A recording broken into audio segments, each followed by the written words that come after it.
karena kita akan sama-sama mendengarkan Mau'izatul Hasanah dan doa yang akan disampaikan oleh Bapak Kiai Haji Abdul Wahab Dasuki Adnan, pengasuh Pondok Pesantren Al-Wasilah Jakarta dan juga Wakil Ketua ADNU DKI Jakarta. Allahumma sholli ala Muhammad. Allahumma sholli ala Sayyidina Muhammad.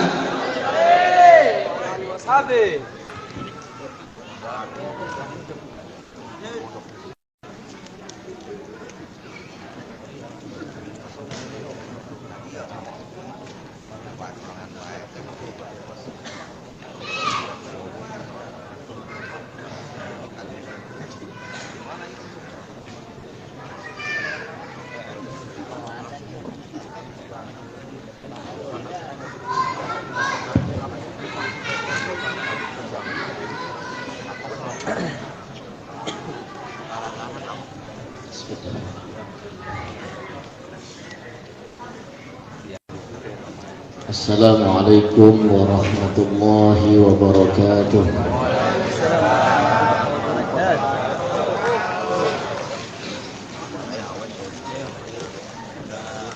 Alhamdulillah, alhamdulillahilladzi an'amana bi ni'matil iman wal islam. Ashhadu an la ilaha illallah wahdahu la syarika lah wa ashhadu anna Muhammadan abduhu wa rasuluhu la nabiyya ba'dah. Allahumma salli wa sallim wa barik ala sayyidina Muhammadin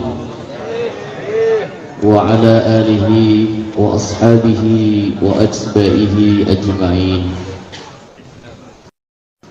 Amma ba'du,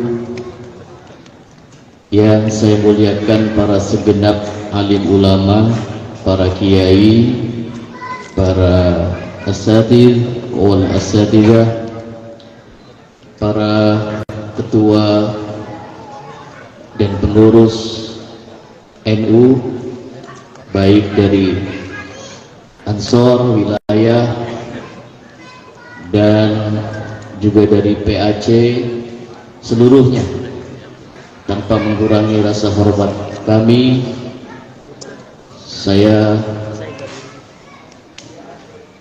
menyampaikan takzim saya kepada seluruh pengurus NU, wabil khusus sahibul bait Bapak Mukhlisin Al-Jemu.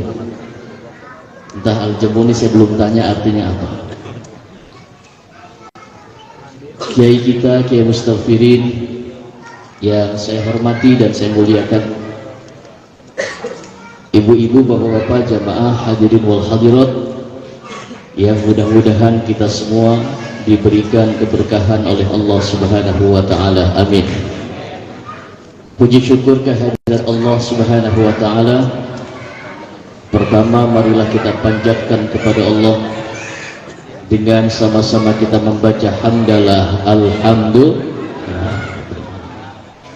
Atas berkat rahmat Allah, izin Allah, malam ini kita berkumpul dalam rangka 40 hari almarhum Ananda Naf'an lil Ibad bin Bapak Mukhlisin Al-Jemu. Kita sudah mendoakan, membacakan tahlil, membacakan yasin. Insyaallah beliau digolongkan oleh Allah termasuk daripada golongan syuhada. Amin. Salawat dan salam tidak terlupa marilah kita sanjungkan kepada junjungan baginda Nabi besar kita Muhammad sallallahu alaihi wasallam, kepada segenap keluarga, sahabat dan para pengikutnya, dan mudah-mudahan tercurahkan kepada kita selaku umatnya yang taat serta patuh dan cinta terhadap ajaran dan agamanya. Kita selalu mengharapkan syafaat minad dunya ilal akhirah. Amin ya rabbal alamin. Para kiai yang saya muliakan, para bunyai yang saya hormati, malam ini Silakan.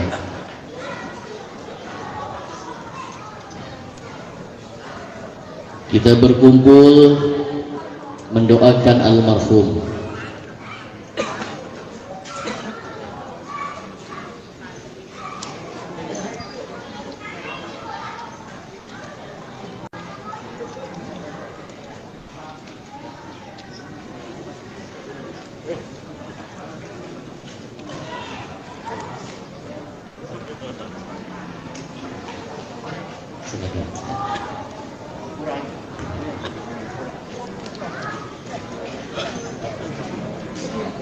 Tadi sudah dibacakan biografi Ananda Naf'an atau Anandaan. Almarhum Anandaan ini statusnya masih sebagai seorang santri, dan jaminannya man kharaja fi thalabil ilmi fahuwa fi sabilillahi hatta yarji.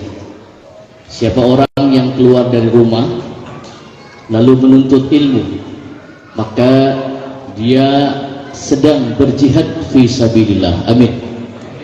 Maka orang yang sedang berjihad fi sabilillah meninggal dunia, maka dikumpulkan oleh Allah bersama para syuhada-syuhada. Amin.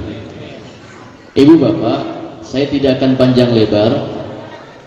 Saya hanya akan sedikit menyampaikan saja, karena saya malu di hadapan para kiai, dan masih banyak kiai-kiai di hadapan saya ini mereka lebih alim daripada saya. Saya menyampaikan sedikit saja kiai, mohon maaf, saya di atas ini duduknya, para kiai di bawah. Allah Subhanahu wa ta'ala berfirman di dalam Al-Quran, dan Al-Quran ini adalah satu-satunya kitab suci yang masih terjaga keasliannya.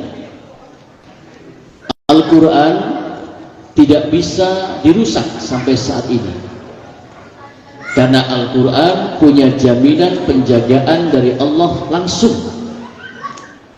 Kalau Allah punya kitab Injil, Allah punya kitab Taurat, Allah punya kitab Zabur, Allah punya suhuf Ibrahim, Allah punya suhuf Musa, dan masih banyak lagi kitab-kitab dan mushaf yang Allah turunkan kepada para nabi dan rasul, semuanya dirusak, diambil yang enaknya, yang gak enaknya dibuang.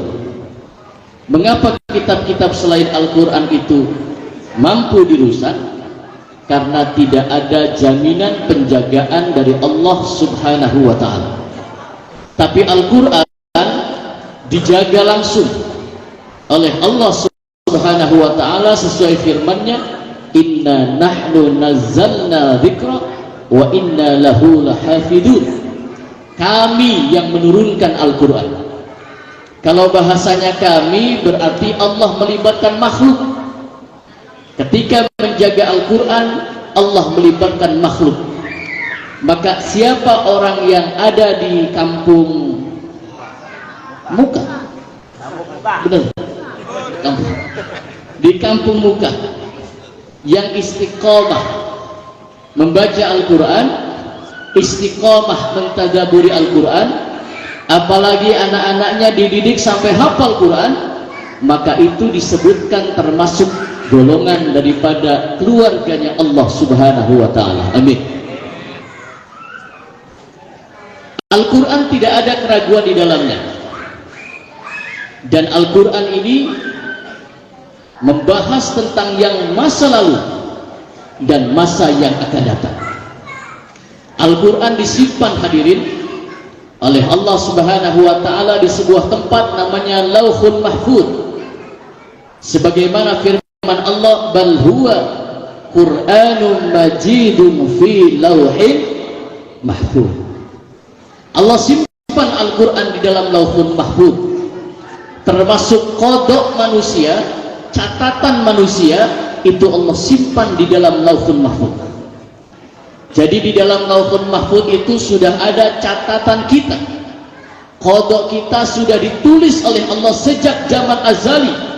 Sebelum kita dilahirkan dari rahim ibu kita, kodok kita semua sudah ditulis oleh Allah.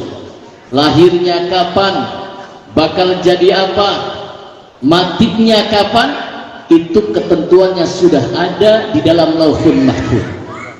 Apa bedanya qada dengan takdir? Qada itu catatan Allah yang ada di Lauhul Mahfuz. Takdir itu pengaplikasian daripada qada, namanya takdir. Ustaz, takdir bisa dirubah nggak kira-kira? Bu, makannya udah Bu ya? Ngaji dulu ngaji. Takdir bisa dirubah nggak kira-kira? Kira-kira aja kira-kira. Bisa. Ada takdir yang bisa dirubah, ada takdir yang tidak bisa dirubah. Keadaan seseorang, nasib seseorang itu bisa dirubah. Maka kata Quran, innallaha la yughayyiru ma biqaumin hatta yughayyiru ma bi anfusihim. Allah tidak akan merubah keadaan kita kecuali kita sendiri yang bisa untuk merubah. Bu, masih semangat? Masih deh. Ada takdir yang tidak bisa dirubah. Maka kematian seseorang, fa idza jaa ajaluhum la yastakhiruna sa'atan wa la yastaqdimun. Takdir manusia yang namanya kematian tidak bisa digeser sedikit pun. 1 detik saja tidak bisa digeser. Karena semua yang ada di muka bumi ini semuanya sudah ditakdirkan oleh Allah Subhanahu wa ta'ala. Maka saya pesan kepada ayahanda almarhum, tetap semangat, boleh bersedih karena kita manusiawi, ya Bu ya. Siapa yang hatinya tidak terpukul ditinggalkan oleh putranya? Rasulullah Muhammad SAW ketika ditinggal wafat oleh putranya Sayyid Ibrahim pun menangis, ya. Sayyid Qasim pun meninggal dunia. Tidak ada hati orang tua yang tidak terpukul ketika ditinggal wafat oleh putra putri. Karena apa? Karena yang namanya orang tua itu kasih sayang kepada anaknya luar biasa, betul?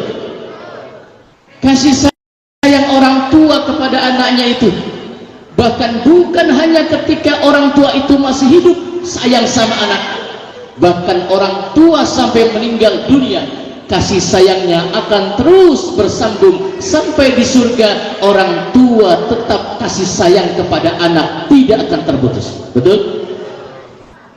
Hadirin yang dimuliakan oleh Allah, maka Allah berikan garisan. Apa kata Allah?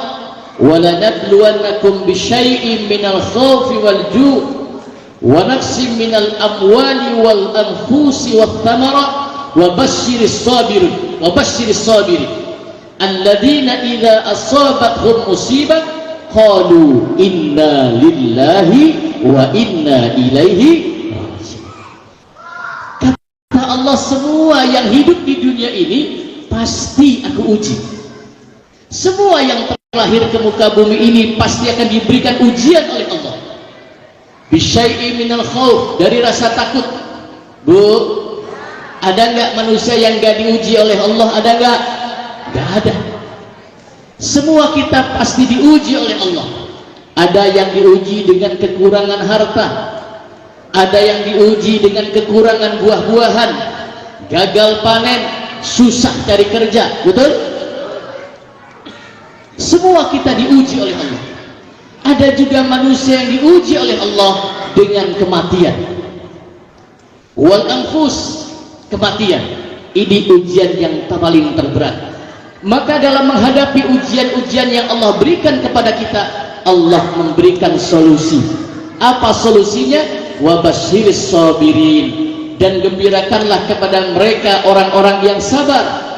Orang-orang yang sabar itu adalah al-khuruj minal masyaqqat. Sabar itu bukan berarti diam. Sabar itu bukan berarti nrimo ing pandum. Sabar itu adalah kita ada upaya untuk mencari jalan keluar dari masalah-masalah yang kita hadapi. Bu, malam ini kita mendoakan ya Bu ya, Ananda naf'an lil ibad ini adalah anak soleh, amin. anak yang bakti kepada orang tuanya, amin. Insya Allah ditempatkan oleh Allah di tempatnya yang mulia, amin ya Rabbal. Semua kita diuji oleh Allah, diuji.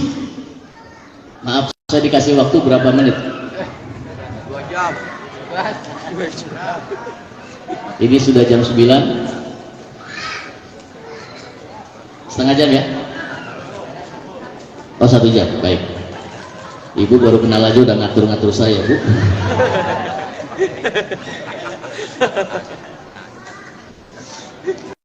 Kita semua yang hidup diuji oleh Allah. Ada orang diuji, dan ujian yang terberat, ujian yang terberat di dalam kehidupan kita ini, bahkan yang terberat yang menjadi musuh di dalam kehidupan kita ini, bukan orang-orang yang ada di luar rumah tangga kita, tetapi justru ujian yang terberat yang Allah berikan kepada kita justru orang-orang yang ada di dalam lingkungan dan keluarga kita. Betul. Anak bisa jadi musuh, Pak. Istri bisa jadi musuh. Suami bisa jadi musuh.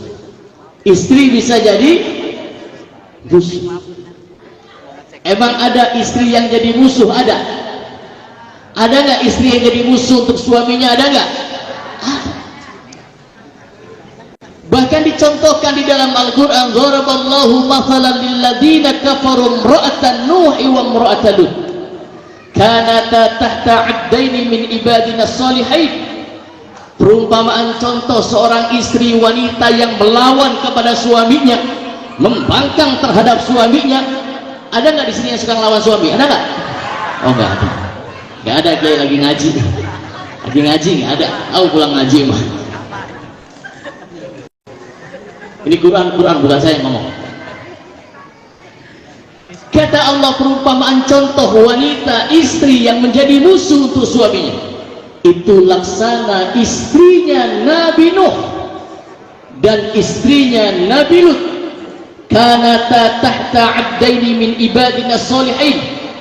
Padahal kedua istri Nabi ini berada dalam pengawasan hamba-hamba Allah yang soleh.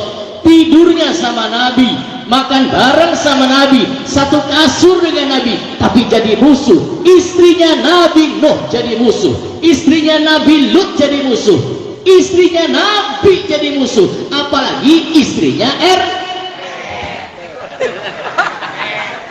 Ada nggak Pak RT-nya? Istilah Pak RT mah baik, Pak.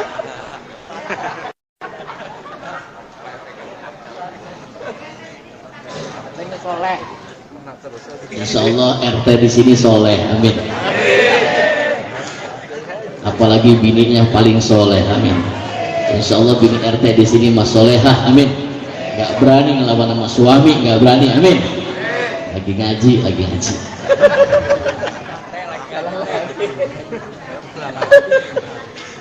Nabi Nuh diuji Kang Muflisin.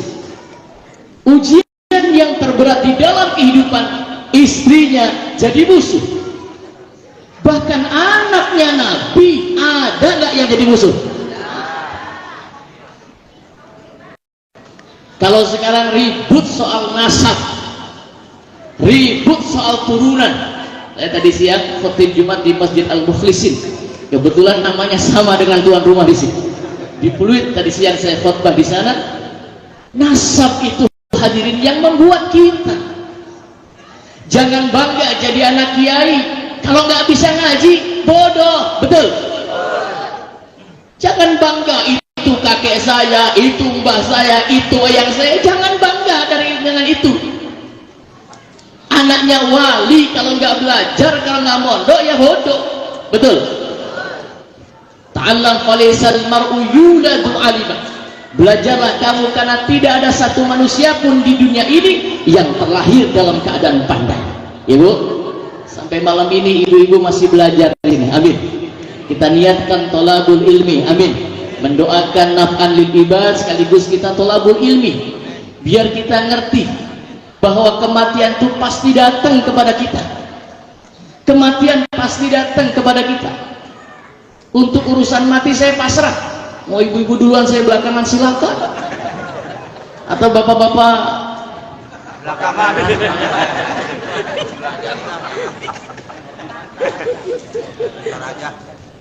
tapi biasanya yang cepat mati suaminya dulu biasanya. Biasanya. Maka Rasulullah Muhammad SAW sangat terpukul ketika ditinggal wafat oleh istrinya Khadijah. Betul. Ketika istrinya Khadijah meninggal, pamannya pun meninggal yang menjadi backing perjuangan Rasulullah Muhammad. Khadijah ini seorang wanita janda, Masya Allah. Kan perlu dikerasin jandanya. Karena zaman sekarang Kiai, orang ngomong, kenapa Nabi Muhammad pertama kali kawin sama janda? Apa nggak sanggup nyari perawan? Loh, itu diungkit, Bu. Maka saya kencengin jandanya. Kenapa Rasulullah Muhammad dipilihkan oleh Allah seorang istri wanita janda? Kenapa? Jawabannya harus ilmiah. Kalau nggak ilmiah, saya nggak masuk ke TV nasional. Harus ilmiah. Perlu sertifikatnya. Ustaz, kenapa istri Nabi Muhammad harus janda?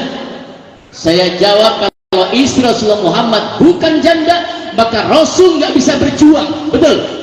Kemana aja ngeribetin. Mau jalan berjuang, mau khalwah berjuang, ditarik sarungnya. Abang mau kemana sih, Bang? Gak bisa berjuang. Mengapa dipilihkan oleh Allah janda? Bukan hanya janda biasa, janda kaya raya, sayang sama fakir miskin, yatim piatu. Kalau janda kaya pelit, buang ke kali.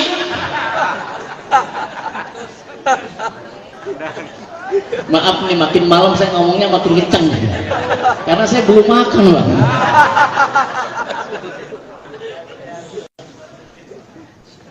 Kenapa dipilihkan harus janda? Karena janda itu mengerti keadaan baginda Rasulullah Muhammad.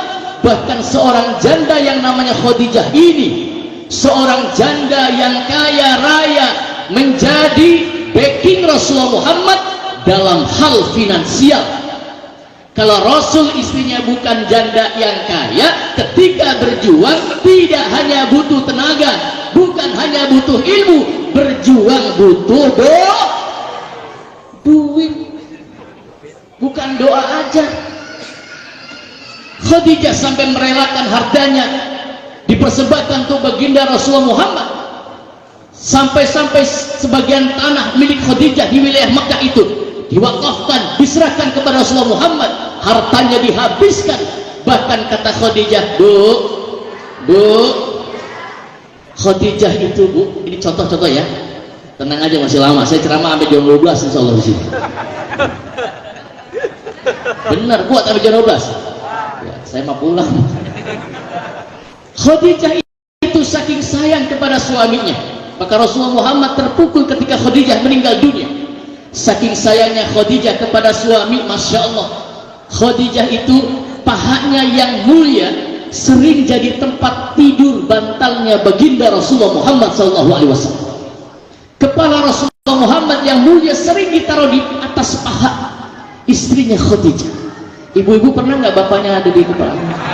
Wah,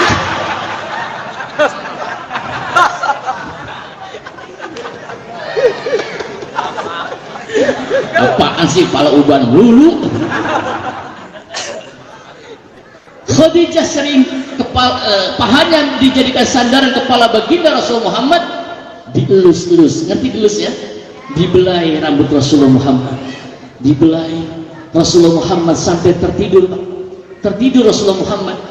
Rasulullah Muhammad tertidur sampai Khadijah menatap wajah Rasulullah Muhammad menangis. Sampai tangisan Khadijah, air matanya jatuh di pipi baginda Rasulullah Muhammad. Luk jatuh. Rasulullah Muhammad bangun dari tidurnya, bertanya kepada istrinya, wahai Khadijah, mengapa engkau menangis wahai Khadijah? Apakah engkau menyesal telah menjadi istriku wahai Khadijah? Kau habiskan hartamu dalam rangka untuk berjuang agama Allah. Kau habiskan hartamu dalam rangka untuk menegakkan agama Allah. Apakah kau menyesal telah menjadi istriku wahai Khadijah? Apa jawaban Khadijah? Apa kata Khadijah? Tidak ya Rasulullah, saya menangis bukan karena saya menyesal telah menjadi istrimu, tapi aku menangis ya Rasulullah Muhammad karena aku senang dan bangga telah menjadi istrimu ya Rasulullah. Kata Khadijah, ya Rasulullah Muhammad suamiku, seandainya aku mati lebih dulu dan jasadku sudah dipendam di dalam bumi, engkau masih belum selesai dalam rangka berjuang menegakkan agama Allah, engkau pengen nyebrang jembatan ke kampung muka, jembatannya rusak ya Rasulullah Muhammad suamiku, maka galilah kuburanku ya Muhammad, ambil tulang-tulangnya, bangunkan untuk jembatan dalam rangka berjuang untuk agama Allah. Ada nggak istri yang model gitu?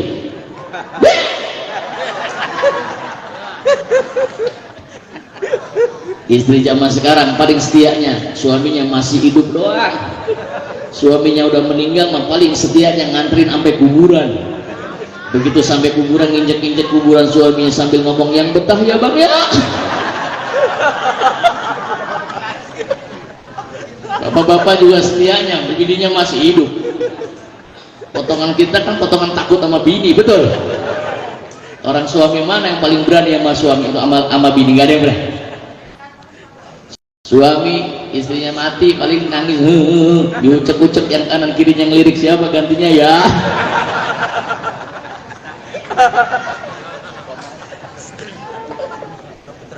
Rasulullah Muhammad diuji oleh Allah, ditinggalkan istri tercintanya, ditinggal wafat. Sallallahu alaihi Nabi Muhammad, sallallahu alaihi Nabi Muhammad. Nabi Nuh yang jadi musuh istrinya, Nabi Lut yang jadi musuh istrinya, bahkan anak Nabi ada yang jadi musuh. Maka kalau kita bicara nasab, bukan dari atas, nasab itu dari bawah, kita yang membuat nasab itu menjadi baik, betul.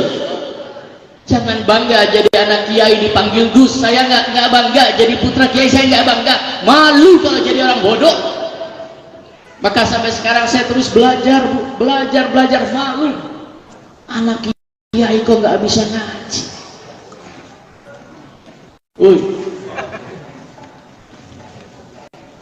Nasab itu kita yang membuat nasab kita ini menjadi baik. Naf'an lil ibad syuhada sabilillah. Barangkali ada kakeknya, neneknya, ayahnya, orang tuanya yang kurang baik, tapi anaknya jadi syuhada, anaknya sabilillah, meninggal dunia dalam rangka menuntut ilmu, maka nanti di alam mahsyar anak mampu mengangkat derajat orang tuanya. Amin. Nasab itu dari bawah. Maka baginda Rasulullah Muhammad SAW tidak diketahui nasabnya siapa. Tapi begitu Rasulullah Muhammad menjadi nabi, Rasulullah Muhammad menjadi pemimpin para nabi, imamul anbiya wal mursalin, menjadi pemimpin dunia akhirat yang memberikan rahmatan lil alamin, baru ditelisik siapa nasab Nabi Muhammad. Orang Yahudi Nasrani yang mencari nasab Muhammad karena mereka benci kepada Muhammad. Mengapa mereka benci kepada Rasulullah Muhammad? Karena dianggap Muhammad bukan keturunan Ibrahim. Karena Nabi itu hadirin semua pasti keturunan dari Nabi Ibrahim alaihissalam. Mereka orang-orang Israel, Bani Israel, pengennya Nabi akhir zaman terlahir dari nasab Ishak. Ishak punya anak Yakub, Yakub punya anak namanya Yusuf, ke bawah disebut dengan Nabi Bani Israel. Ternyata Nabi akhir zaman bukan dari kelompok mereka, tapi Nabi akhir zaman justru dilahirkan dari Bani Ismail. Dicek oleh mereka, siapa sih Muhammad tuh? Kalau bukan turunan Ibrahim, dia tidak layak menjadi nabi. Karena seluruh nabi itu keturunan daripada Nabi Ibrahim alaihissalam. Disebut dengan Abal Anbiya, bapak moyangnya para nabi. Ternyata ditelisik, Muhammad punya ayah namanya siapa namanya? Muhammad punya ayah namanya Abdullah, punya ayah namanya Abdul Muttalib. Nama aslinya siapa? Nama asli Abdul Muttalib namanya Syaibah. Suka ada marhaban di sini. Syaibatul hamdi humidat hisaluhus. Namanya Syaibah. Syaibah Abdul Muttalib punya ayah namanya Hashim. Hashim punya ayah namanya Abdi Manaf. Abdi Manaf punya ayah namanya Qusay. Ke atas nyambung sampai Kilab, Ghalib, Fi'ar sampai Ilyas, nyambung ke atas sampai Kinanah, Mudrikah sampai ke Ma'addi. Ma'addi punya ayah namanya Adnan. Adnan terus nyambung ke atas punya ayah namanya Ismail alaihissalam. Ismail nyambung sampai dengan kepada Nabi Ibrahim alaihis. Nyambung gak nasabnya? Nyambung. Karena Rasul yang menjadi Rasul, yang menjadi Nabi Muhammad yang menjadi Rasul, diungkit nasabnya. Maka kita jangan bangga jadi anak orang hebat kalau kita tidak bisa memuliakan nasab-nasab kita. Betul?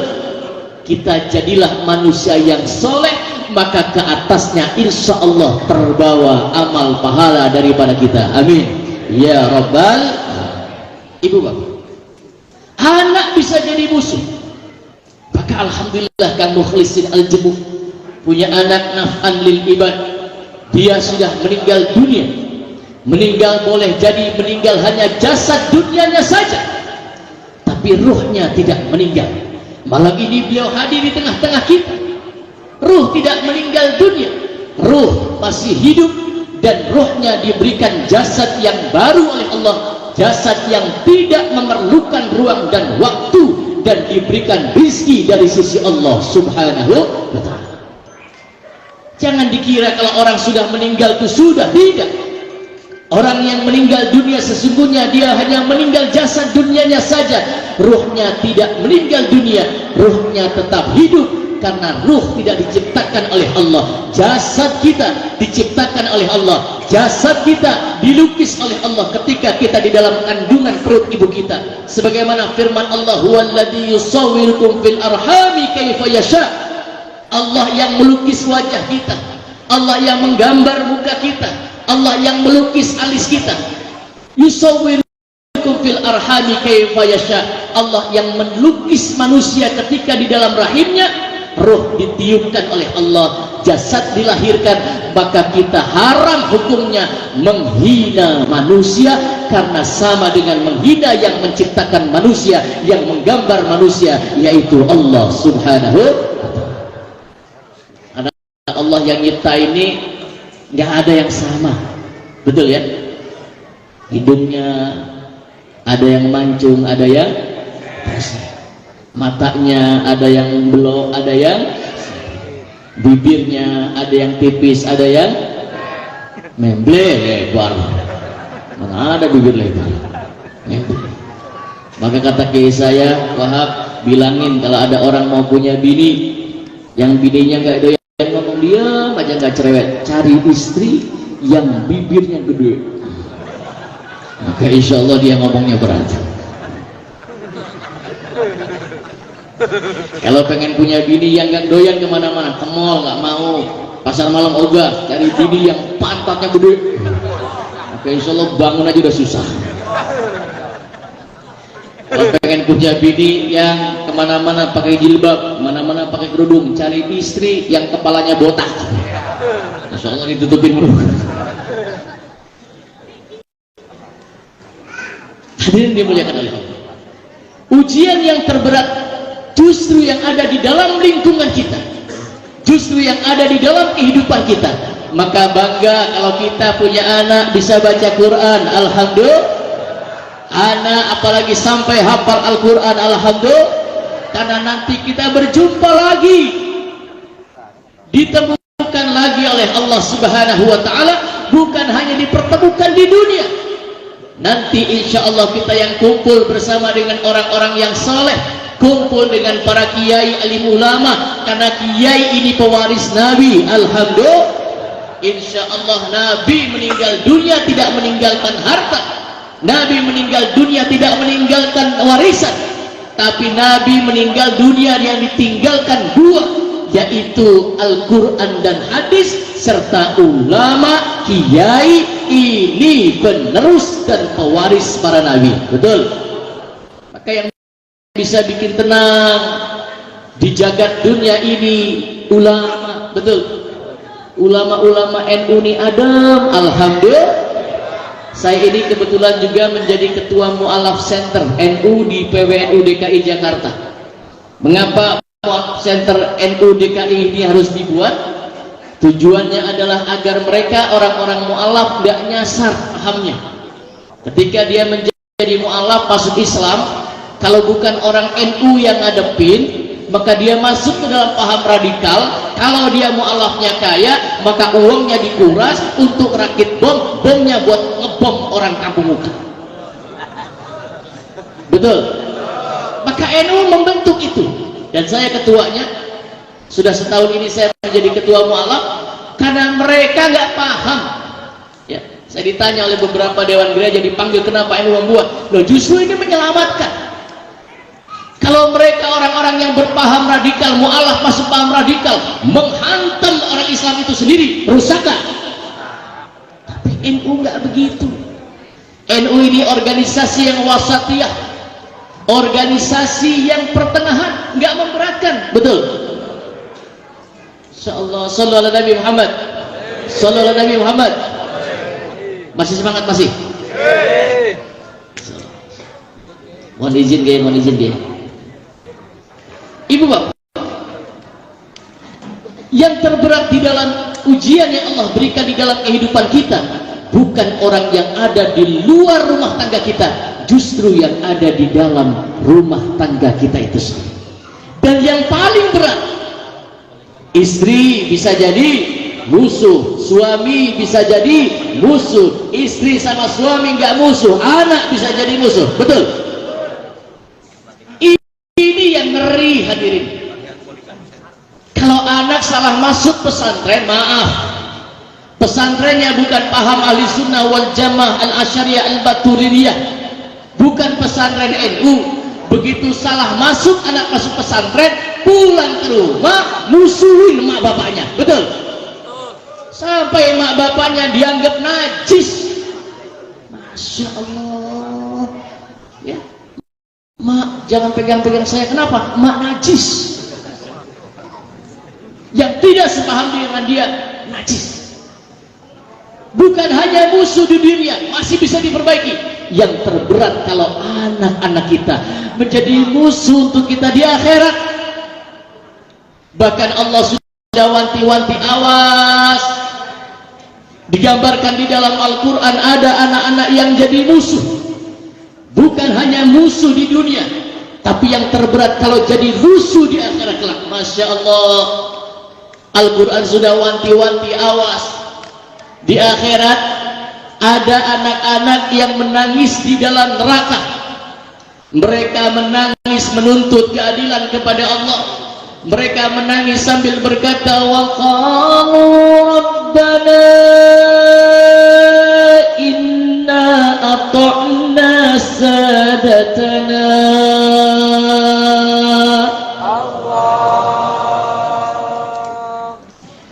wa kubara'ana fa'adalluna as-sabila.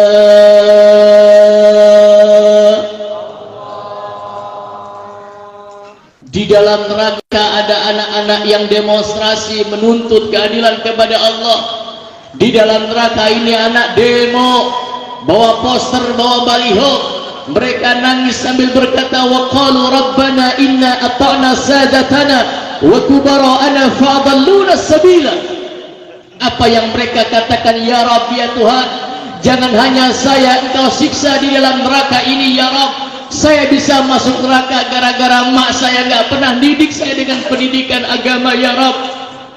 Mak saya enak-enakan main WA, ya Rabb.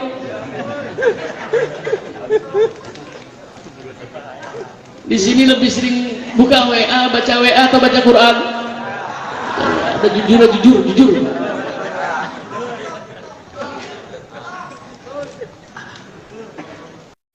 Orang tua saya tidak pernah mendidik saya dengan pendidikan agama, ya Rabb. Saya tidak sholat, dibiarkan, ya Rabb. Saya tidak ngaji, dibiarkan, ya Rabb. Saya tidak puasa, dibiarkan, ya Rabb. Alasannya sayang sama anak. Ada yang kayak gitu? Ada. Maka Allah wanti-wanti, awas, jangan kalian lalai terhadap anak-anakmu, karena anak bisa jadi musuh. La tulhikum amwalukum wala auladukum an dzikrillah. Anak itu investasi kita.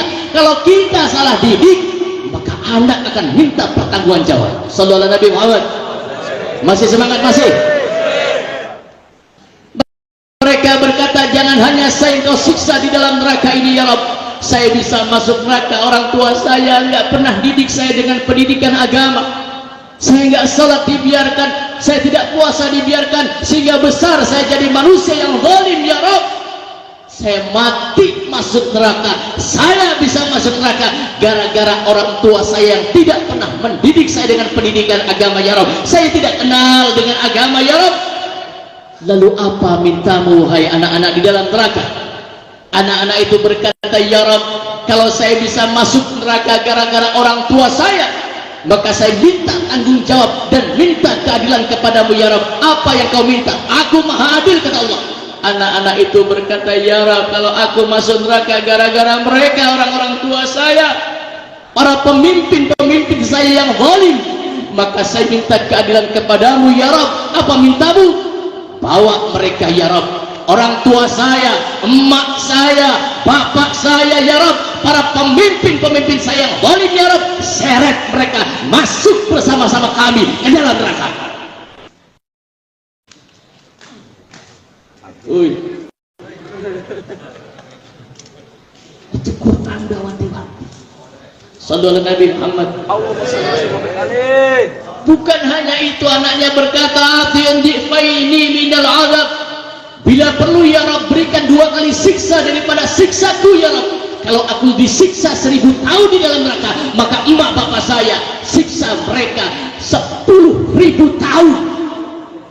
Masya Allah. Bu, doa kepada Allah, mudah-mudahan anak kita, keluarga kita dijadikan oleh Allah sebagai anak-anak yang soleh. Amin. Kita nggak punya kekuatan apa-apa kecuali kekuatan doa, karena doa kita pasti diijabah oleh Allah Subhanahu wa Ta'ala. Amin. Tapi kalau kita punya anak yang soleh, walaupun maknya kurang soleh, bapaknya kurang soleh, maka saya jamin insya Allah orang tuanya jadi ahli surga. Amin. Anak itu tidak akan terputus hubungannya sampai akhirat, tidak akan terputus hubungan anak. Bahkan orang tua sayangnya kepada anak luar biasa sampai dengan di surga. Apalagi seorang ibu sayang sama anaknya luar biasa. Betul Bu? Sayang nggak sama anak Bu? Sayang. Maka kita kalau merasa punya orang tua, merasa punya ibu, baik orang tua yang masih hidup ataupun yang sudah meninggal dunia, kita kirimkan doa untuk mereka. Ustadz, emang doa doang cuma itu yang bisa kita perbuat? Betul. Karena kita tidak akan mampu membalas jasa-jasa orang tua kita. Betul. Ada yang bisa membalas jasa orang tuanya? Ada. Apalagi membalas jasa ibunya? Ada. Maka saya paling takut sama ibu saya. Saya masih punya ibu, usianya 75 tahun. Saya paling bakti sama ibu saya. Saya berangkat ke sini, kalau nggak izin ibu saya nggak berani berangkat. Walaupun yang mengundang Kang Mukhlisin, kalau ibu saya nggak boleh, saya nggak berangkat. Tapi karena Kang Mukhlisin sudah datang ke rumah saya, ibu saya tidur, Bu, izin saya ke Pademangan. Kata ibu saya, Pademangan tuh isinya banyak orang Jawa ya, Ham? Iya, itu Pademangan. Pademangan maksudnya. Emang ada orang Jawa di sini, ada ya? Saya orang Cirebon, ibu saya orang Indramayu, orang Bomas. Jadi saya ngomong Jawa insya Allah bisa. Orang Jawa ada ya? Orang Sunda ada nggak? Orang gila? Bukan.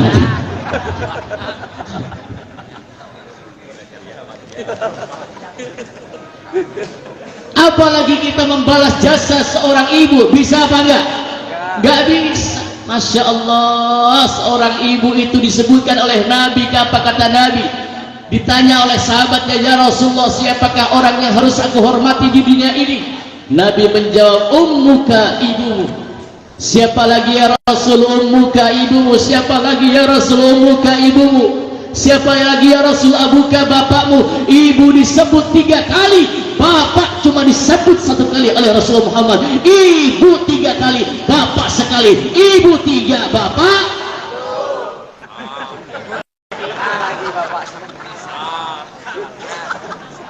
Saya nggak paham kenapa pada teriak. Ibu disebut 3 kali, bapak disebut 1 kali. Ibu 3, bapak. Kompak amat, Pak. Emang berani apa? Maka kata lagunya Nasidaria begini, ibu, engkaulah wanita yang mulia, derajatmu 3 tingkat dibanding. Masya kau mengandung, melahirkan, menyusui, mengandung lagi, melahirkan lagi, nyusui lagi, hamil lagi, nyusui lagi, mateng lagi, nyusui lagi, hamil lagi. Masya Allah. Ibu saya anaknya 12. Alhamdulillah. Kiai dari dulu anaknya banyak. Kiai harus banyak anaknya. Amin. Kenapa kiai anaknya banyak? Anak kiai nggak pernah pakai celana, pakai sarung dulu.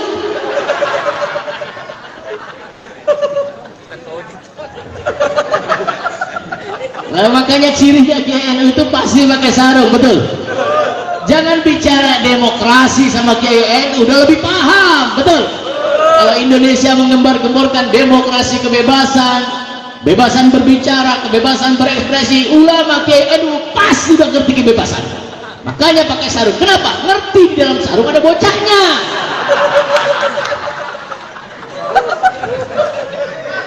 Kan kalau kita salat pakai sarung enak apa lega? Kadang-kadang pakai sarung nggak pakai dalaman lagi tuh kiai. Nih makanya bapak-bapak kalau sholat yang pakai sarung, maaf ya. Nih bapak-bapak nih kalau sholat jangan rapat-rapat Pak, yang lebar tuh. Kenapa? Takut lato-lato kejepit. Ini begini. Kalau ibu-ibu jangan lebar-lebar Bu, yang rapat Bu. Kenapa Ustaz? Masuk angin dah. Ini ulama NU ciri khasnya pakai sarung, di petannya adanya di tengah. Wa kadzalika ja'alnakum ummatan wasatan litakunu syuhada 'alan nas wa yakuna rasulu 'alaikum syahida. Umat Muhammad adalah umat wasato, maka organisasi NU itu organisasi yang wasatiyah. Wasatiyah. Enggak keras juga. Enggak gampang ngakimin orang kafir, enggak gampang ngakimin orang bid'ah, tidak gampang membid'ahkan orang. Betul? Habis kita semua Pak dikafir-kafirin sama mereka. Nih, ulama NU sarung. Kalau pakai sarung kalau sholat enak apa lega? Nah, begitu ruku Allahu Akbar tuh. Ya. Kata Kiai Etong bocah di dalam sarung. Lu mau ngalor sono. Mau ke kidul mono, mau ngulon bebas terkendali. Tapi kalau sembahyang pakai celana, apalagi celana anak muda sekarang. Zaman dulu ada celana di atasnya sempit, bawahnya gede, namanya celana cut. Zaman sekarang dibalik, atasnya gede, bawahnya sempit, bray, cut. Sholat pakai celana, anak sekarang atasnya sempit, bawahnya sempit, namanya cut, cucut. Itu kalau sholat pakai celana cucut, masya Allah, begitu ruku, aduh, bahaya itu. Sallallahu Nabi Muhammad, Sallallahu Nabi Muhammad. Tapi kalau kita punya anak soleh, masya Allah, naf'an lil ibad, ini termasuk anak soleh, amin. Kalau kita punya anak yang soleh itu meninggal dunia sekalipun, dia akan minta kepada Allah. Kalau orang tuanya kurang alim, kurang ibadah, dia minta kepada Allah, ya Allah, jangan matikan mak bapakku sebelum engkau berikan mereka hidayah yang kuat di dalam dadanya. Amin. Terus bersambung sebagaimana firman Allah, walladzina amanu wattaba'ashum dzurriyyatuhum biimanin alhaqna bihim dzurriyyatahum wama alasnahum min amalihim min syai'.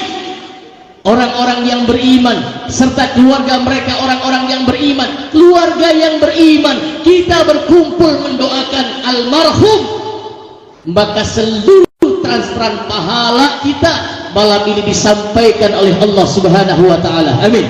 Tanpa mengurangi pahala kita. Jangan takut pahalanya kurang karena ditransfer.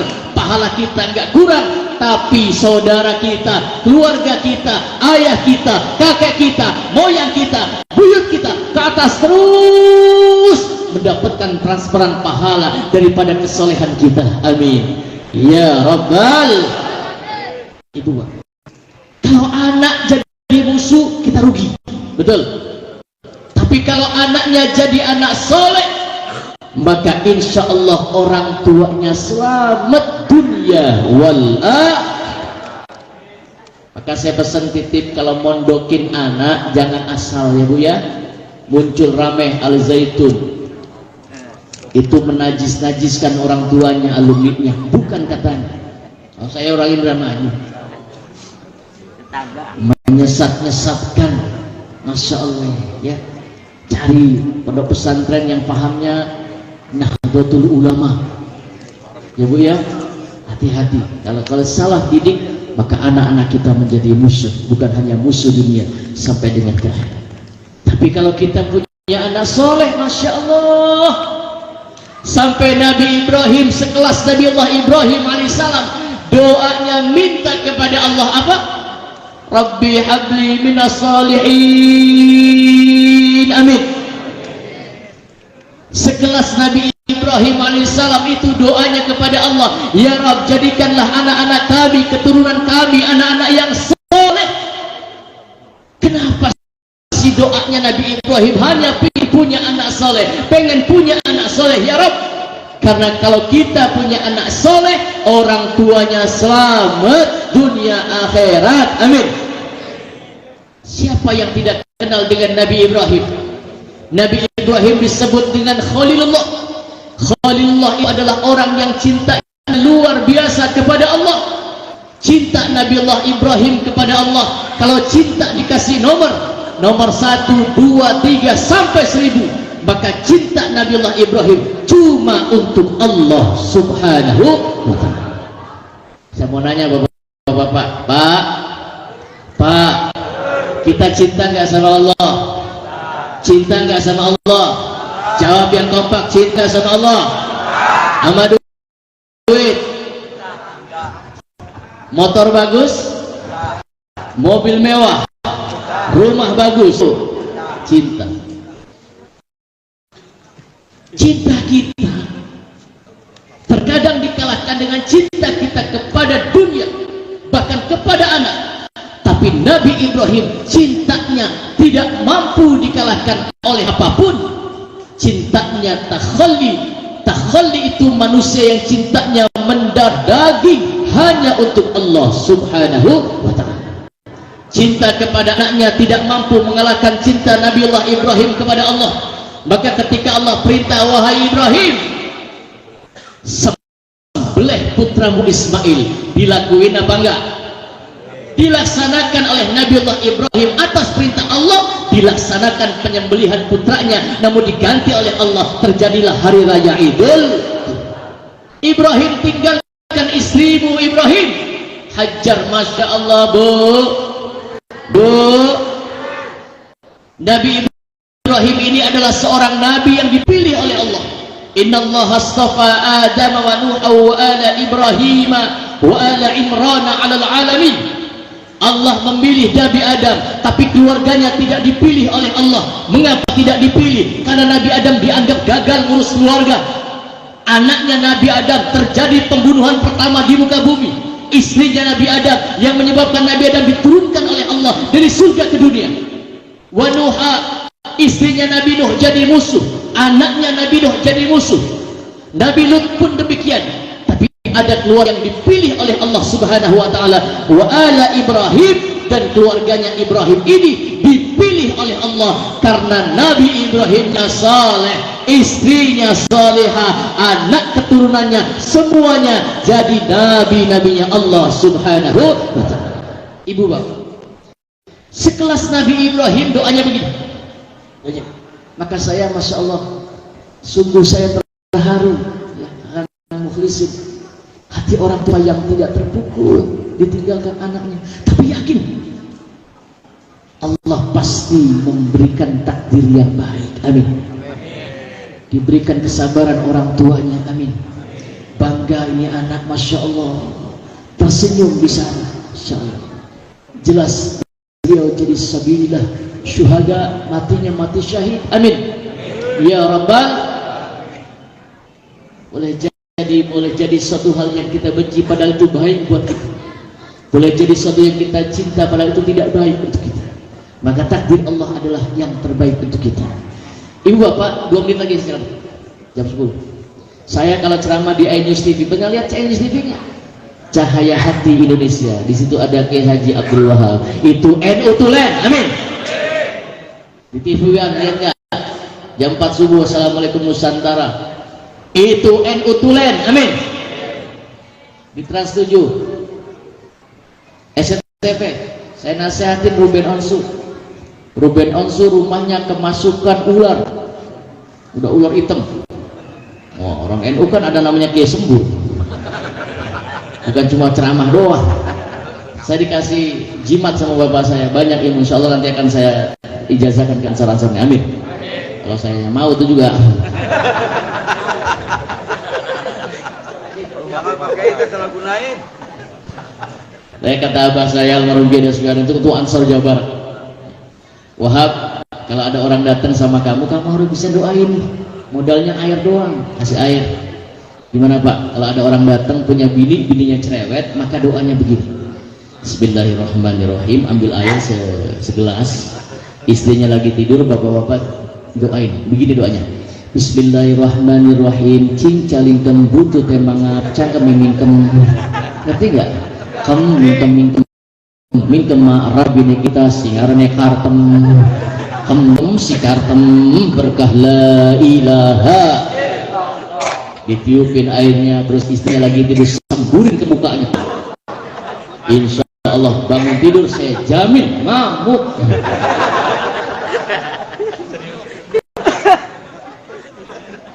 Ibu-ibu kalau punya suami kagak pulang-pulang, alasannya ngeronda sama RT padahal nyari janda. Ibu doa, datang Kiai, Assalamualaikum, Kiai, Waalaikumsalam. Anu Kiai, saya minta adem-adem. Datang ke Kiai, Kiai modalin cuma air aja. Terbukti air itu, masya Allah. Wa fis sama'i rizqukum wa ma tu'adun. Kenapa NU lambangnya ada bintangnya? Kenapa ada jagatnya? Kenapa ada talinya? Kenapa bintang gak matahari? Kalau matahari nggak bisa dilihat Pak. Kalau bintang indah, mampu dipandang mata di malam hari. Wa fis sama'i rizqukum wa ma tu'adun. Di atas langit ada rezeki kita. Maka kalau malam kita pengen jadi orang kaya, pengen jadi orang mulia, pengen jadi orang hebat, kalau malam bangun.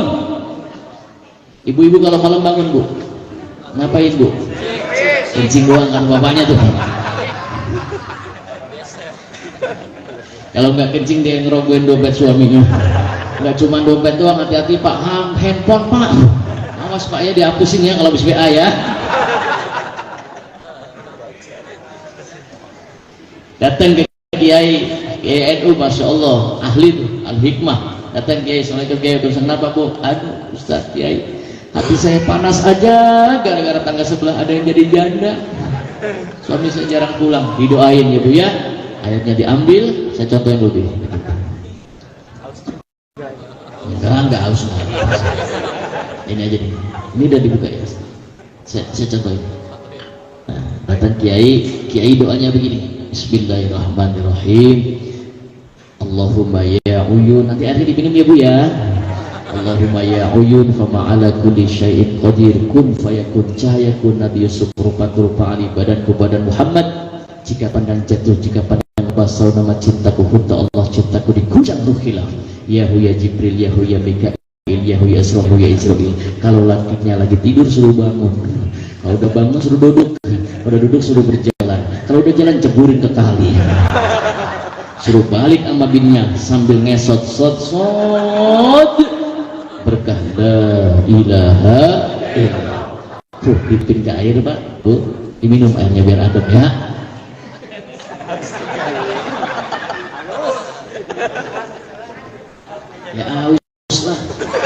Lu yang nyengir doang aja giginya kering.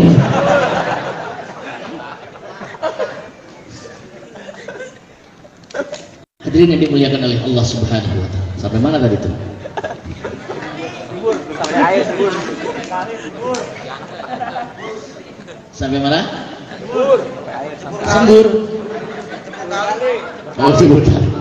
Langsung ngesot. 2 menit. Saya ngisi di TV nasional, termasuk di SCTV, RCTI kemarin saya baru tayang mengupas tentang harta Gonogini. Gonogini itu nggak ada dalam syariat Islam, yang ada hanya di Indonesia. Tapi Nabi Muhammad mendapatkan bagian daripada harta peninggalan Ibu Khadijah. Di Indonesia Gonogini bagiannya 50-50. Kan istri nggak ikut nyari Ustaz. Walaupun istri nggak ikut nyari, istri ikut ngurusin harta, ngurusin anak. Betul ya Bu ya? Semangat bener. Warisan. Walaupun nggak ngikut nyari, istri nyimpen uangnya jadi sukses. Maka kesuksesan suami itu bergantung daripada istrinya. Kalau istrinya baik sama suami, nggak galak sama suami, insya Allah suaminya pada panjang umur Bu. Tapi kalau suami digentak-gentak mulu, besok mati. Mau makan digentak, makan mulu. Emang nggak tahu mahal semua lagi nih, bensin naik, kopi naik, gula naik, susu.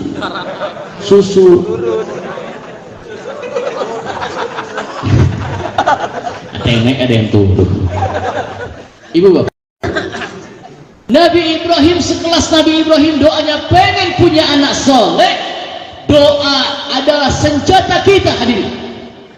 Tidak ada yang paling kuat selain kekuatan doa. Minta kepada Allah, maka seluruh doa-doa kita pasti dikabul oleh Allah. Amin. Maka Nabi inna rabbakum hayyun karim. Kata Nabi Muhammad, Tuhanmu itu maha pemalu. Apa yang dimaksud maha pemalu? Allah malu kalau malam ini masyarakat Kampung Muka Pademangan kumpul, duduk di majelis zikir, duduk di majelis ilmu, lalu dalam hatinya berdoa, ya Rabb, ya Rabb, ya Rabb, ya Rabb, minta kepada Allah, baik yang masuk akal ataupun yang di luar nalar kita, minta saja sama Allah. Maka kata Allah, aku malu jika malam ini aku tidak kabulkan doa-doa kita. Amin. Allah malu, Allah maha kaya nggak ngabulin doa kita. Minta kepada Allah. Ustaz, saya pengen minta doa, minta motor Ustaz, tapi nggak bisa pakai bahasa Arab, pakai bahasa Kampung Muka. Gimana Ustaz? Gampang. Bangun tengah malam ibu doa, Allahumma inna nas'alukal Honda ya Allah, wa Yamaha ya Allah, wa Mio ya Allah. Pengennya sama Nmax ya Allah, kalau nggak ada Supra Fitra ada butut nggak apa-apa ya Allah. Minta kepada Allah dengan bahasa kita, pasti dikabul oleh Allah Subhanahu wa taala. Kenapa Nabi Ibrahim doanya minta anak yang soleh? Karena anak yang soleh mampu mengangkat derajat orang tuanya. Amin. Orang tuanya yang seharusnya masuk ke dalam neraka, tapi anaknya dididik, anaknya disekolahkan, dimasukkan pesantren, dikumpulkan dengan para alim ulama kiai, anaknya dikenalkan kepada Allah, anaknya menjadi anak yang soleh, maka niscaya orang tuanya punya jaminan jadi ahli surga. Amin ya Rabbal. Ulama kiai ini Bu titipin sama kiai Bu ya. Nih kiai NU titipin, kiai NU itu kiai yang paling ikhlas karena Allah. Amin.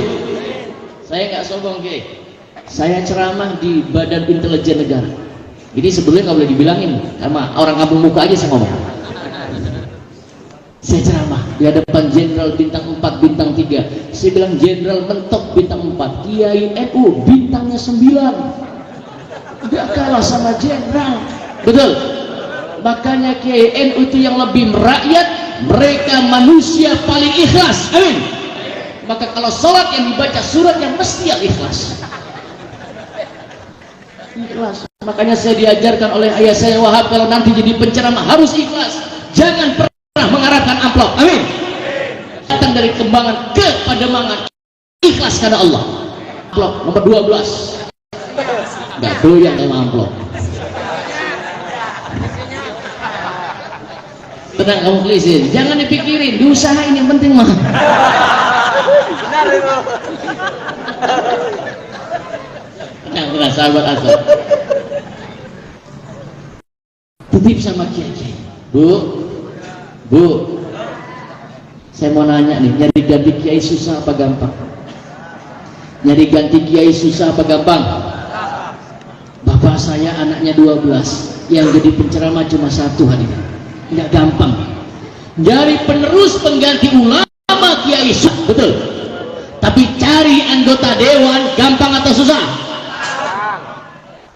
2024 yang ngantri jadi presiden udah banyak, betul. Yang ngantri jadi anggota dewan udah banyak, betul. Tapi nyari ganti ulama, nyari ganti kiai susah.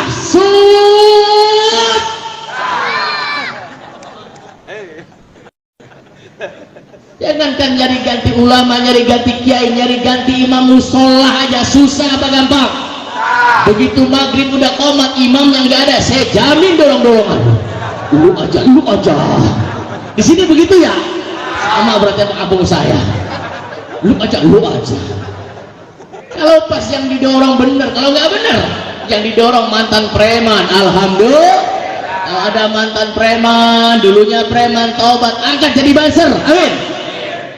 Jangan kita mengungkit masa lalu orang, boleh jadi orang dulu masa lalu tidak baik. Kalau sudah baik, bertobat, tutup kesalahannya, amin.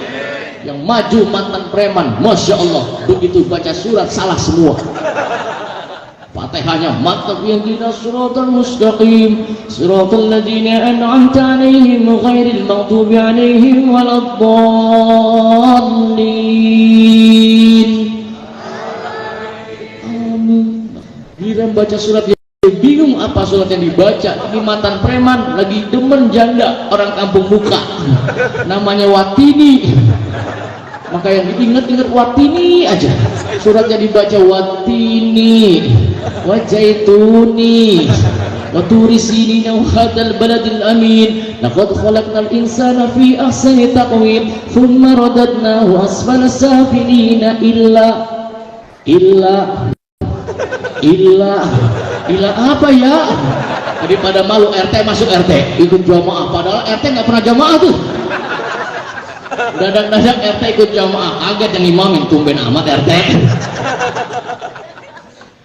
Daripada malu ada RT masuk dia gemeter kan, malu nggak enak. Illa ditambahin, daripada malu ada RT tambahin lagi, illal ladina an'amta alaihim ghairil maghdubi alaihim waladdallin. RT, lu amin lagi ya? Kata RT-nya, masya Allah, RT-nya santri seperti orang kampung muka, amin. Kata RT, jangan panjang-panjang, lu baca pendek aja di dalam Quran. Inna atoina, lu baca inna atoina kal kautsar fasalli li rabbika wanhar. Inna atoina kal kautsar fasalli li rabbika wanhar. Inna atoina kal kautsar. Inna apa ya? Bingung Ina, ada nenek-nenek masuk pengen sholat jamaah, takut ketinggalan, dia pakai mukena sambil lari kakinya nyangkut di pintu, jatuh ketubuh. Innalillahi, kata nenek-nenek, kata imam, bener nenek-nenek, innalillahi. Inna atana kal kautsar fasholli li rabbika wanhar. Innalillahi wa inna ilaihi raji'un. Kata nenek, tong siapa yang mati tong? Di sini kalau terawih yang cepat apa yang cepat yang laku? Yang cepat. Saya punya ustadz pernah suruh maju ustadz, kalau baca terawih jangan cepet-cepet, tenang aja, saya biasa cepet. Dia baca kuliah nggak selesai, itu santri ustadz, apalagi RT. Dia baca kuliah maju, itu maju, masya Allah. Kuliah yul kafirun a'budu ma ta'budu wala antum a'buduna ma a'bud wala ana a'budu ma a'badtum wala antum a'buduna ma a'bud wala ana a'budu ma a'badtum wala antum a'buduna ma a'bud. Kata saya di belakang, lu ngapain badut lakumnya nggak ada, bingung, badut lakum gitu, lakum dinukuh wala dolin. Sallallahu Nabi Muhammad. Ini di hadapan kita para ulama, sahabat-sahabat Ansor, masnafan lil ibad almarhum ini, walaupun jasadnya sudah meninggal dunia, tapi beliau masih berkumpul dengan kita, amin. Masih terus berkumpul dengan kita. walaupun raganya sudah dipendam di dalam bumi, rohnya diberikan jasad yang baru oleh Allah yang tidak memerlukan ruang dan waktu. Amin. Ibu bapak, ulama-ulama para kiai di hadapan kita ini bukan manusia sembarangan, karena dulu di Indonesia tanah Jawa ini belum ada ulama, belum ada orang Islam. Dulu penguasa di Nusantara itu beragama Hindu dan Buddha. Dulu belum ada. Ada seorang ulama besar dari Baghdad, namanya Hasanuddin bin Yusuf Ja'far Shadiq bin Zainal Abidin, daripada Ali radhiyallahu an karamallahu wajhah, punya istri Fatimah binti Rasulullah Muhammad sallallahu alaihi wasallam. Hasanuddin ini satu malam mimpi. Ini saya buka sejarah sedikit ya. Mimpi apa mimpinya? Bu, pernah mimpi? Pak, pernah mimpi Pak? Mimpi itu kata Nabi, la tabqa minan nubuwah ar-ru'yatus shadiqah. Tidak ada yang tersisa daripada ilmu-ilmunya para nabi kecuali mimpi-mimpi yang baik, mimpi-mimpi yang benar. Itu ilmunya para nabi yang masih ada hingga saat ini. Kalau kita mimpi, maaf, kalau kita mimpi ketemu sama emak kita yang udah meninggal dunia, terus emak kita bawa-bawa kambing, tanyain anaknya, dulu emak udah pernah korban belum? Kalau ada orang tua yang ketemu sama anaknya di dalam mimpinya, mimpi yang baik, orang tua kita yang sudah meninggal ketemu dengan kita, mimpi yang baik, itu ilmunya para nabi yang masih ada hingga saat ini. Sallallahu Nabi Muhammad. Karena nabi semua mimpi. Nabi Ibrahim mimpi, falamma balagha ma'sa'ya qala ya bunayya inni ara fil manami anni adbahuk. Khadijah lagi mau jadi istri Rasulullah pun bermimpi. Para wali-wali Allah bermimpi. NU dibuat atas mimpi Mbah Khalil berjumpa dengan Sunan Ampel, diperintah Sunan Ampel bikin organisasi, bikin satu wadah. Mbah Khalil panggil murid kesayangan Mbah Hashim Asy'ari, dipanggil bikin wadah, dibuatlah organisasi para ulama kiai disebut dengan Nahdlatul. Itu lewat mimpi. Bu, maka kalau kita tidur mimpinya mimpi buruk ya, kita bangun terus ngadep ke kiri Bu, ngadep kiri, karena mimpi buruk itu pasti dari setan. Kalau kita tidur mimpi bertemu bangsa jin merkayangan elaidu banaspati gendru tetek kemamang wewe besi serani pocong suster ngesel sundal, mimpi kayak gitu, ibu bapak menghadap ke arah kiri, ibu-ibu menghadap ke arah kiri terus ngeludah, cok. Tapi dilihat dulu ada suaminya enggak. Kalau suaminya mengeludah aja loh. Dendam kusumat loh. Kalau mimpinya mimpi baik, kita hadapkan wajah kita ke kanan, kita ucapkan alhamdulillah. Ya Allah, mudah-mudahan mimpi saya jadi kenyataan. Ada namanya Hasanuddin bin Yusuf Ja'far Shadiq bin Zainal Abidin bermimpi satu malam. Apa mimpinya? Berjumpa dengan baginda Rasulullah Muhammad sallallahu alaihi wasallam. Kata Nabi, man ra'ani fil manami faqad haqqa, atau man ra'ani fil manami faqad ra'ani. Siapa orang yang tidur bermimpi berjumpa dengan aku, kata Nabi, maka sesungguhnya itu aku yang datang, kata Nabi. Kenapa? Fa innahu la yatamassalu syaitan nabi, karena Nabi tidak bisa diserupai setan. Gak bisa. Baik dalam mimpi ataupun apa, gak bisa Nabi diserupai setan. Sallallahu Nabi Muhammad. Mimpi berjumpa dengan Rasul Muhammad, apa kata Nabi? Hasanuddin, sebarkan Islam ke Nusantara. Bangun dari tidurnya, wah ini mimpi dari Rasulullah. Datang Hasanuddin berangkat ke wilayah Campa. Sampai Campa ada kesultanan besar diislamkan oleh Syekh Ibrahim, sudah melebar Islam di Campa. Di situ ada kesultanan Islam.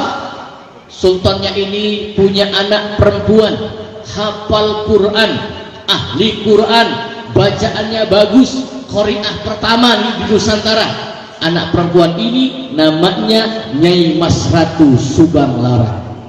Pernah dengar? Namanya Nyai Mas Ratu Subang. Kalau ada film di TV menceritakan sejarah Nyai Mas Ratu Subang Larang, hati-hati. Nyai Mas Ratu Subang Larang itu seorang hafizah, penghafal Quran, muridnya Hasanuddin bin Yusuf Ja'far Shadiq. Punya anak punya murid namanya Nyai Mas Subang Larang, dibawa singkatnya sejarah sampai di Kerawang. Kerawang, Asruddin bikin pondok pesantren. Maka saya bilang pesantren itu adalah lembaga pendidikan tertua. Bikin pondok pesantren, punya murid, salah satunya Nyai Mas Ratu Subang Larang. Bacaan Quran yang enak persis kayak ibu-ibu orang kampung muka. Amin. Kalau Nyai Mas Ratu Subang Larang baca Quran tuh Masya Allah, daun yang mau jatuh pun gak jadi, terus goyang-goyang. Kalau orang kampung muka baca Quran bulat, saking pasehnya jatuh. Didengarlah oleh raja-raja di seluruh Nusantara. Raja mendengar kalau ada wanita cantik di Kerawang namanya Nyai Mas Ratu Subang Larang. Raja mengadakan pertandingan, dimenangkan oleh raja dari Pajajaran yang punya nama Prabu Sili. Ini juga diangkat. Perhatikan, penting, terakhir, penting. Prabu Siliwangi ini agamanya Buddha. Disebut dengan Budanya Sunda Wiwitan. Punya ilmu namanya ilmu Hong. Kalau baca Hong saja terbang. Kalau Jawa sekarang ada ilmu Hong enak, Hong sana Hong sini, lama-lama ongkos naseet. Bisa bos. Dan menangkan pertandingan, baca Hong terbang dari Pajajaran, jatuh di Kerawang. Begitu sampai di Kerawang, getok itu apa namanya, kamar pondoknya pesantrennya Nyai Mas Ratu Subang Larang, diketok, tok. Nyai, nyaut apa bu? Nyai, nyaut apa bu? Keluar Nyai Mas Ratu Subang Larang. Ada siapa? Engkau siapa? Kata Prabu Siliwangi, saya Prabu Siliwangi, Raja Pajajaran. Perlunya apa Mas datang ke sini? Saya perlunya untuk melamar engkau, aku jadikan permaisuri di kerajaan Pajajaran. Mau gak mau? Harus mau. Apa jawabannya Mas Ratu Subang Larang? Kakang Prabu, saya mah orang perempuan, seorang wanita, siapapun yang melamar saya boleh silakan. Tapi saya punya syarat. Syaratnya apa nih? Ngomong. Pengen emas? Ogah. Emas di kampungku udah ada, Mas Acim.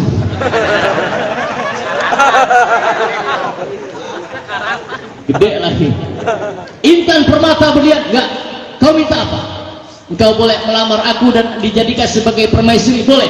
Tapi aku minta syaratnya, engkau datangkan untuk aku sebuah kalung. Kalung kecil. Minta kalung apa? Aku minta kau hadirkan untukku sebagai syarat mas kawinnya, kau datangkan kepadaku kalung lintang kerti berjajar 100. Kalung bintang, ingat lambang NU, lambangnya bintang kerti yang berjajar 100. Apa kata Prabu Siliwangi? Nyai Mas Ratu, saya nggak sanggup itu, yang lainnya aja. Ya udah, kalau nggak sanggup balik ke Pajajaran, balik Hong. Sampai Pajajaran, Prabu Siliwangi WA teman-temannya, WA grup, ada yang punya kalung lintang kerti enggak? Dijawab adanya di tanah Arab. Tanpa pikir panjang langsung baca Hong terbang. Atas izin Allah jatuh Prabu Siliwangi di tanah Arab. Di samping Prabu Siliwangi ada orang tua yang sedang membaca tasbih. Jumlah tasbihnya 100, terbuat dari batu yang berwarna putih, kena pancaran sinar rembulan. Ini tasbih jumlahnya 100, menyala, lerap, nyala seperti bintang berjajar 100. Prabu Siliwangi terbangun dari siuman, dari pingsannya. Prabu Siliwangi sangat teringat akan kecantikan Nyai Mas Ratu Subang Larang. Masya Allah, Nyai Mas Ratu Subang Larang tuh seorang wanita yang soleha, hafizah, hafal Quran, hafal hadis, cantik, hidungnya mancung, bibirnya tipis, persis kayak ibu-ibu orang kampung muka. Kalau Nyai Mas Ratu Subang Larang hidungnya mancung, bibirnya tipis, orang kampung muka bibir mancung, hidungnya radakan pesek. Prabu Siliwangi terbangun, teringat saking cintanya sama Nyai Mas Ratu Subang Larang. Prabu Siliwangi akhirnya bernyanyi, hanya nyaut dia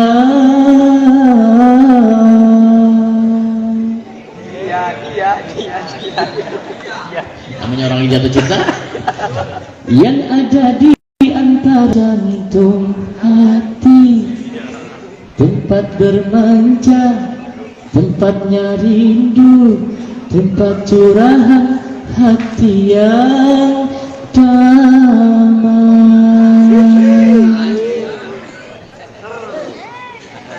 ingat akan Nyai Mas Ratu Subang Larang. Maaf, ini sejarah penting. Akhirnya Prabu Siliwangi megang itu tasbih, jatuh, megang lagi, jatuh lagi. Kata orang tua yang lagi baca tasbih, lagi apa gedebuk-gedebuk gitu, guling-gulingan, gak sanggup. Kata orang tua tadi, kau manusia bangsa apa? Saya bangsa orang Buddha. Pengen apa datang ke sini? Saya pengen mengambil itu kalung lintang ketip berjajah 100 yang ada pada dirimu. Kata orang tua tadi, oh ini boleh, tapi ada syaratnya. Mau nggak? Apapun akan aku lakukan demi rasa cintaku kepada Nyai Mas Ratu Subang Larang. Orang kalau sudah cinta, jangankan tengah malam jam 12 malam Jumat Kliwon suruh ke kuburan, pasti berani. Betul. Apapun akan aku lakukan demi rasa cintaku kepada Nyai Mas Ratu Subang Larang. Mau? Mau. Tapi ada syaratnya. Mau? Mau. Betul mau? Mau. Ya udah kalau mau nih, aku kasih nih. Tapi kamu harus pegang kuncinya dulu. Prabu Siliwangi dihadapkan ke orang tua tadi, dipegang tangannya. Orang tua tadi ngomong, ikuti ucapan saya. Orang tua tadi mengucap, asyhadu an la ilaha illallah wa asyhadu anna Muhammadar Rasulullah. Prabu Siliwangi membaca 2 kalimat syahadat, otomatis masuk masuk Islam. Dia masuk Islam nih, tasbihnya. Kata orang tua tadi, nih tasbihnya. Padahal Tanah Abang banyak, Pak. Nih, dipegang, ditaruh di kalung, pengen pulang ke Karawang, baca Hong Mogok. Hong Mogok. Kata orang tadi udah jadi orang Islam, jangan baca Hong, bacalah Bismillahirrahmanirrahim, terbang jatuh di Karawang. Begitu Prabu Siliwangi bawa tasbih, Nyai Mas Ratu Subang Larang mengucapkan syukur, alhamdulillah ala nikmatil iman wal Islam. Terima kasih ya Rabb, Engkau telah menjadikan Prabu Siliwangi jadi orang Islam. Ada pertempuran gak di sini? Masuk Islamnya pertempuran gak? Tidak ada pertempuran, dengan siasat. Dengan siasat masuk Islam. Dibawa ke Pajajaran, punya anak 3. Yang pertama namanya Raden Walang Sungsang, atau dikenal dengan Syekh Abdullah Iman, atau Syekh Samadullah, Pangeran Gagak Ireng, Kiku Cirebon, Pangeran Cakrabuana. Punya adik wanita namanya Nyai Mas Ratu Subang Larang, Nyai Mas Ratu Rara Santang. Ini anak 2, anak Prabu Siliwangi, dari ibu yang hafal Quran, maka otomatis yang mendidik anaknya bapaknya apa ibunya?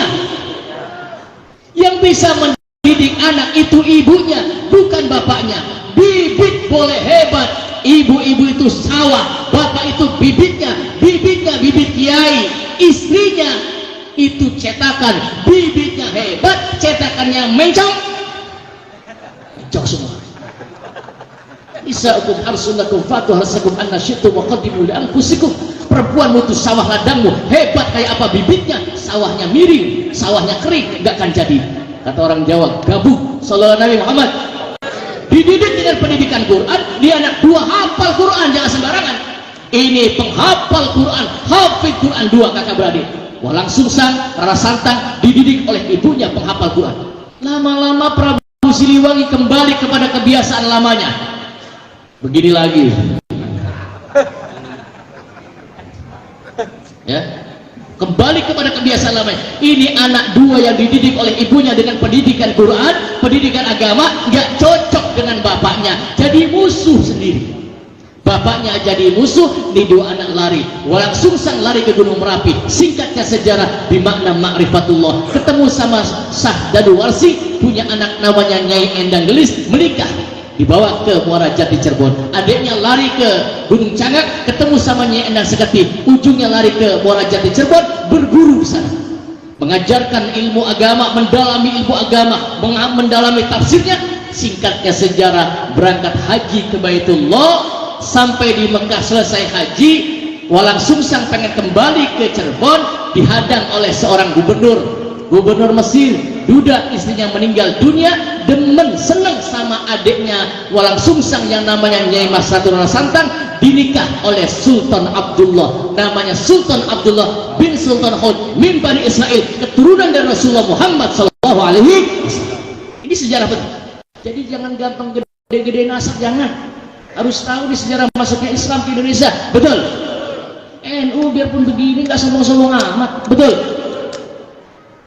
Sallallahu Nabi Muhammad. lewat batas saya ceramah nih. 2 menit.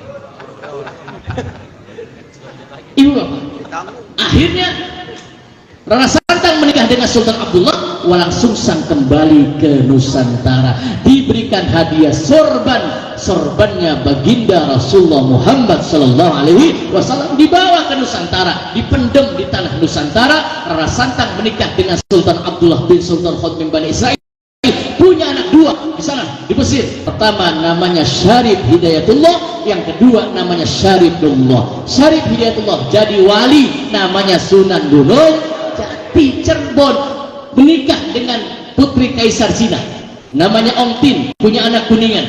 Menikah dengan Raja Banten Solosoan, punya anak namanya Pangeran Sabah Kingking yang kita kenal dengan Maulana Hasan.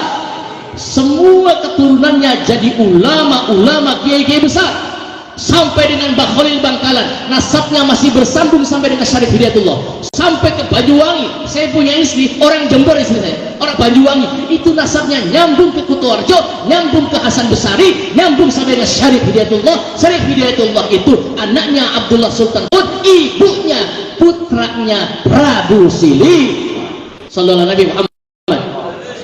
Terus menyebarkan Islam. Ada makam namanya Pangeran Jayakarta, ada makam Raden Wijaya Kusuma. Tanpa jasa-jasa ulama kita nggak kenal Islam, betul?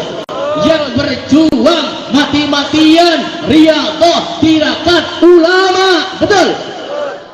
Mereka yang berjuang untuk kita, tanpa jasa mereka kita tidak kenal Islam di Indonesia, betul? Sallallahu alaihi Muhammad. Maka insya Allah perkumpulan kita malam hari ini, dzikrul anbiya minal ibadah wa dzikrus sholihina kifaratun, duduknya kita baca yasin, baca tahlil, insyaallah pahala kita banyak, amin. Dan yang kita hadiahkan untuk naf'an lil ibad juga ini, masya Allah, subhanallah, saya bangga, saya senang, saya terharu, masya Allah. Ini tabungan untuk ayah hendaknya di surga, amin. Insya Allah dia nanti yang jaga bawa baki, nunggu ayahnya sambil mengucap salamun alaikum tibtun fadkhuluha khalidin. Bapak emak ayah pada masuk surga, saya udah nunggu di pintu surga. Ya Rabbal, mudah-mudahan yang singkat manfaat. Pengen saya ceramah sampai jam 2, tapi takut dibilang orang gila ntar ya. Sejak kapan orang NU ceramah sampai jam 2? Mari kita tutup dengan kita baca doa. Bismillahirrahmanirrahim. Alhamdulillahirabbil alamin, hamdan syakirin, hamdan na'imin, hamdan yafi ni'amahu wa kafi mazidah. Ya Rabbana lakal hamdu kama yanbaghi li jalali wajhikal karim wa 'azimi sultanik. Allahumma shalli ala sayyidina Muhammadin salatan tunjina biha min jami'il ahwali wal afat wa taqdi lana biha jami'al hajat wa tuhna biha min jami'is sayyi'at wa tarfa'una biha indaka 'ala ad-darajat wa tuballighuna biha aqsal ghayat min jami'il khairil hayati ba'da al-maut. Allahumma thabbit imanana wa islamana wa rzuqna al-istiqamah fil ibadah wal ulum an-nafi'ah wal arzaq wal mubarakah wal awlad as-salihah wal awlad as-salihah wal amr at-tayyiba fi ta'atika ya Allah. Husnul khatimah. Allahumma syafatul anbiya وبكرامة أولياء وببركة العلماء اقضي حوالينا من حال الدنيا وآخرة برحمتك يا أرحم الراحمين. ربنا اغفر لي ولوالدي وللمؤمنين يوم يقوم الحساب. ربنا آتنا من لدنك رحمة وهيئ لنا من أمرنا رشدا. ربنا آتنا في الدنيا حسنة وفي الآخرة حسنة وقنا عذاب النار. وصلى الله على سيدنا محمد النبي الأمي وعلى آله وصحبه وسلم. سبحان ربك رب العزة عما يصفون والسلام على المرسلين والحمد لله رب العالمين ببركة الفاتحة. بسم الله. الحمد لله رب العالمين الرحمن الرحيم مالك يوم الدين. صراط الذين أنعمت عليهم غير المغضوب عليهم ولا الضالين. Sekali lagi saya mohon maaf yang sebesar-besarnya tidak menggurui para kiai. Mohon maaf yang sebesar-besarnya. Wallahul muwaffiq ila aqwamit thoriq. Assalamualaikum warahmatullahi wabarakatuh. Waalaikumsalam warahmatullahi wabarakatuh.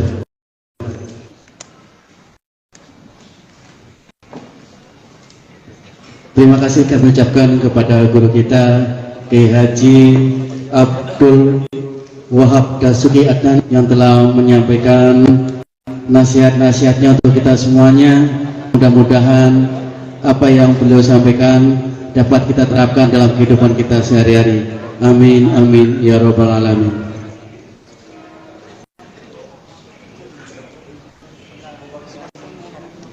Hadirin jemaah yang dirahmati Allah Subhanahu wa taala, alhamdulillah usai sudah acara doa bersama mengenang 40 hari meninggalnya almarhum Ananda Naf'anil Ibad.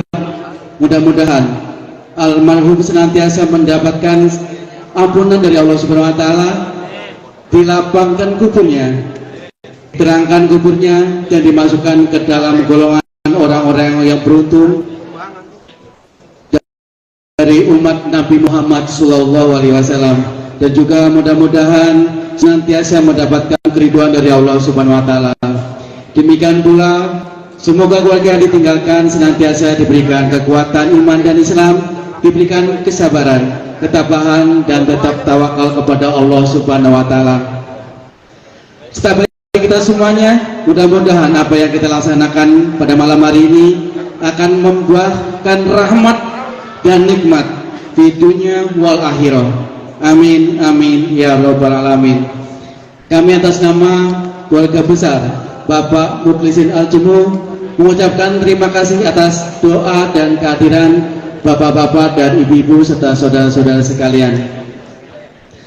Serta kami mohon maaf atas segala kekurangannya. Dari doa semoga kesejahteraan, keselamatan, dan barokah Allah senantiasa tercurah kepada kita semuanya. Amin amin ya rabbal alamin. Akhirul kalam, wallahu muwaffiq ila aqwamit thoriq. Wassalamualaikum warahmatullahi wabarakatuh.